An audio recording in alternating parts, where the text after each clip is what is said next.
Sa ibang balita, makalipas ang halos 2 araw, idineklara ng under control ang sunog sa isang planta ng LPG sa Calaca, Batangas. Dahil sa insidente, daan-daang taong kinailangang ilikas. Mula sa Calaca, Batangas, may live report si Isay Reyes. Isay. Ivan, narito ako ngayon sa Calaca Elementary School. Ito ay isa sa 3 evacuation centers na itinalaga para sa mga residente nga ng Barangay Salon na apektado nitong sunog sa isang planta ng LPG, partikular sa South Pacific Incorporated dito sa Calaca, Batangas.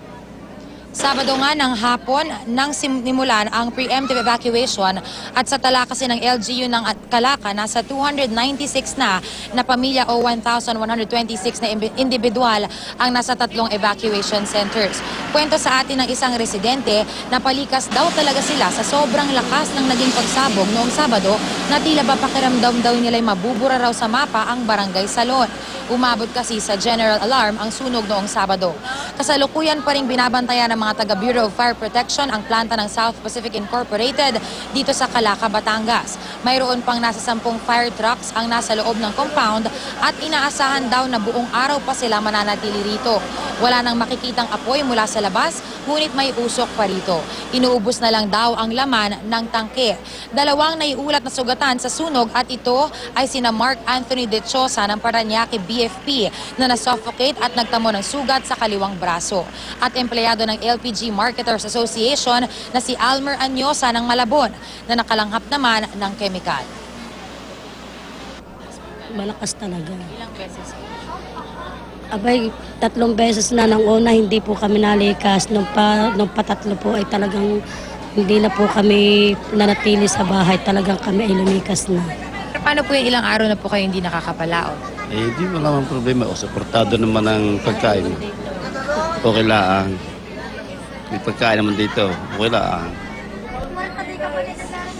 Ivan, hanggang sa mga oras na ito ay nasa ospital nga yung 2 naiulat na sugatan nga dahil sa insidente at gaya nga ng nasabi natin kanina ay ayon sa BFP inaasahan nila na magtatagal pa hanggang ngayong araw itong ang kanilang pag-iintay na maubos nga yung kemikal dito nga sa loob ng mga tangke. Nananatili naman sa state of emergency ang buong bayan ng Calaca dito sa Batangas. Ivan? Isay, yung buong bayan na ang inilagay sa state of emergency. Ibig sabihin, ganyan ba kalawak talaga yung naging pinsala na idinulot ng sunog sa bayan? Ivan, kung tutuusin ay 2 lang naman yung barangay na apektado kasi 2 yung barangay na nakapalibot dito nga sa South Pacific Incorporated. Ang dahilan kung bakit dineklara sila under state of emergency ay dahil nagkaroon ng biglang evacuation dun sa mga residente na umabot na nga sa mahigit 1,000 individual ngayon.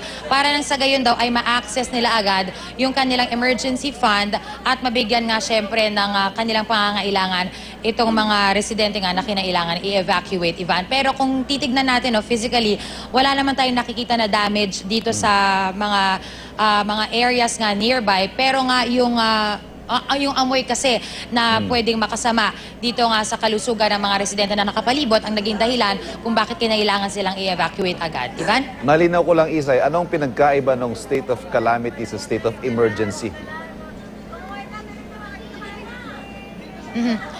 Well, ang state of, I'm sorry Ivan, let me clear that out. Ang buong bayan ay nananatili ngayon hanggang sa state of emergency.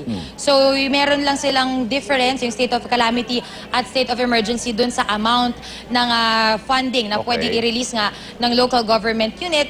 Kung sa gayon, ay ngayon siguro yung kailangan nilang specific amount para mabigay yung needs nitong mga residente ay sapat lamang hanggang dun sa state of emergency na kanilang idineklara. Ivan?